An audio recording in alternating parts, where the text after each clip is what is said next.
গতকালকে চায়নাতে একটা কিন্ডারগার্টেন স্কুলের প্রোগ্রাম হয়। এই প্রোগ্রামে কি হয় জানো? না। তো সেই প্রোগ্রামে বাচ্চাদের কি বলে, বাচ্চাদের বাড়ি থেকে কিছু প্রোডাক্ট নিয়ে আসতে বলে এবং সেই প্রোডাক্ট গুলো সেই স্কুলের ক্যাম্পাসে যে সকল অভিভাবকরা থাকে, যে সকল বড় ভাইয়ারা থাকে, তাদের কাছে বিক্রি করতে বলে। ইন্টারেস্টিং না? হ্যাঁ, অনেক ইন্টারেস্ট। তো চায়নাতে ছোটবেলা থেকে বাচ্চাদের সেলস এর প্রতি আগ্রহী করে গড়ে তোলা হয় এবং তাদেরকে মার্কেটার বানানো হয়। আমরা যেটা বইয়ে পড়ি তারা সেটা প্র্যাকটিক্যালি শিখে, রাইট মারিয়া? হ্যাঁ, প্র্যাকটিক্যালি। যেমন আমাদের এখানে একটা বাচ্চা সকালবেলা ঘুম থেকে উঠে 8টায় স্কুলে যাবে এবং আসবে 5টায় বাড়িতে। সে কত ঘন্টা স্কুলে থাকলো? প্রায় দিনের অর্ধেক, পুরোটা সময় সে স্কুলে থাকলো, রাইট? হ্যাঁ, পুরোটা সময়। সে শুধু একটা নলেজ নিচ্ছে, বুকিশ নলেজ। কি নলেজ নিচ্ছে আপু? বুকিশ না। বুকিশ নলেজ মানে বই থেকে নলেজ। কিন্তু চায়নাতে তারা সেটা প্র্যাকটিক্যালি করে। তো আমাদের দেশে যেহেতু প্র্যাকটিক্যালি করা সম্ভব হচ্ছে না, আমাদের ব্যক্তি উদ্যোগে এগুলো করতে হবে, রাইট মারিয়া? হ্যাঁ, ব্যক্তি উদ্যোগে করি। ব্যক্তি উদ্যোগে করার জন্য বাচ্চাদের 5টি স্কিল মাস্ট শিখতে হবে। কয়টি স্কিল আপু? 5টি। নাম্বার 1 যেটা artificial intelligence, right? Artificial intelligence. Most important, কারণ আর্টিফিশিয়াল ইন্টেলিজেন্স সবকিছুকে তছনছ করে দিচ্ছে এবং আপনারা জেনে অবাক হবেন এটা কি পরিমাণে প্রভাব ফেলছে। আপনাদের পরিবারে যদি কোনো কেউ টেকনোলজি সাইডে জব করে অথবা আদার সাইডে জব করে, দেখবেন সবগুলো জবগুলোকে আর্টিফিশিয়াল ইন্টেলিজেন্স খেয়ে নিচ্ছে। তো এই কারণে আমাদেরকে জানতে হবে কিভাবে আর্টিফিশিয়াল ইন্টেলিজেন্স এর ব্যবহার করতে হয়, রাইট? হ্যাঁ। আমাদেরকে দক্ষ করে সেইভাবে বাচ্চাদেরকে গড়ে উঠাইতে হবে। চায়নাতে একটা কাজ করে, তারা কিন্তু কিন্ডারগার্টেন লেভেল থেকে তাদেরকে কি করেছে জানো?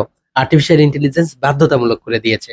আমরা যে এরকম ম্যাথ পড়ি, তাদের আর্টিফিশিয়াল ইন্টেলিজেন্স শেখা বাধ্যতামূলক। বিষয়টা অনেক মজার না? হ্যাঁ, অনেক মজার। আমাদের দেশে কিন্তু এটা এখনো শুরু হবে না, এমন কবে হবে আমরা জানি না। 2 নাম্বার যেটা, সেটা হচ্ছে ক্রিটিক্যাল থিঙ্কিং।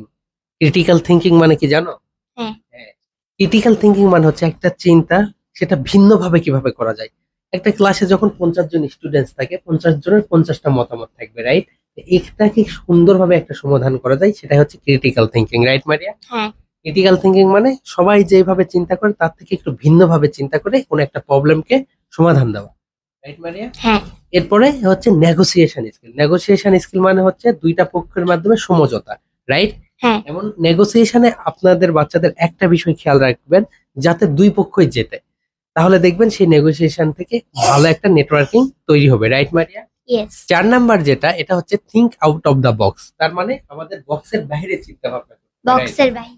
সো এটা নিয়ে একটা চমৎকার গল্প রয়েছে। একটা বিখ্যাত আই ডক্টর ছিল। তো আই ডক্টর তার হচ্ছে ইনজেকশন দেওয়ার জন্য তার ভ্রুতে একটা ইনজেকশন দিয়েছিল, রাইট মারিয়া? এসে দিয়েছে।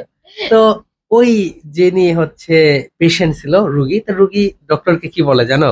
রুগী ডক্টরকে বলে, আচ্ছা এই ইনজেকশনটা কি আমার কপালে দেওয়া যায় না? তো তখন সে বললো, না কপালে দিলে তো হবে না।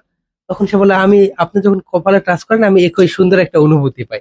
তো তখন সেই ডক্টরটা রুগীকে সমস্ত ট্রিটমেন্ট দেওয়ার পরে, যখন রুগীটা চলে যায়, যাওয়ার পরে সে একটু ভাবে আসলে কি ইনজেকশনটা যদি কপালে দেওয়া যায় তাহলে কি এই রোগের সমস্যার সমাধান করা যায়। তো পরে ঠিকই সে বের করেছে, কপালে যদি ট্রিটমেন্টটা দেওয়া যায় তাহলে এটা সমস্যার সমাধানটা হয়ে যায়, রাইট মারিয়া? হ্যাঁ। ডক্টরটা কি ভেবেছে? Think out of the box, right?